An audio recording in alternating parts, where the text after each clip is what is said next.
అందరికీ నమస్కారం. 3 సంవత్సరాల నుంచి ఆదరిస్తున్నటువంటి రైస్ వినియోగదారులు, నాతో పాటు కలిసి చదువుకున్న నా స్నేహితులు 10th class, 6th class to 10th class Ratnam school పెడతాపోలూరులో, అదేవిధంగా ఇంటర్మీడియట్ పెడతాపోలూరులోనే మోహన్ బాబు కాలేజీలో 2011 నుంచి 2015 సంవత్సరం 4 సంవత్సరాల పాటు చదివిన నా స్నేహితులు, వాళ్ళకి ఎక్కువ మన వయసు పంపించడం జరుగుతూ ఉంది.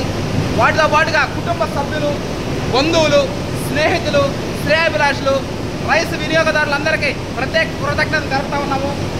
3 సంవత్సరాలు 2022, 2023, 2024 RNR 15048 Telangana Sona CVR method ఫార్మింగ్లో పండించి వాటిని రైస్ మిల్లింగ్ చేసి, ప్యాకింగ్ చేసి, ట్రాన్స్పోర్ట్ చేయడం జరుగుతూ ఉంది. నిజంగా ఇది ఒక పూర్వజన్మ సుకృతం. ఏంటంటే 10 మందికి మంచి ఆహారం అందిస్తూ ఉన్నాం మనము. జీవితంలో ఇంతకంటే ఇంకేం కావాలా? మీ అందరికీ ప్రత్యేక కృతజ్ఞతలు తెలుపుతా ఉన్నాం. Harshad Vihar team members, thank you.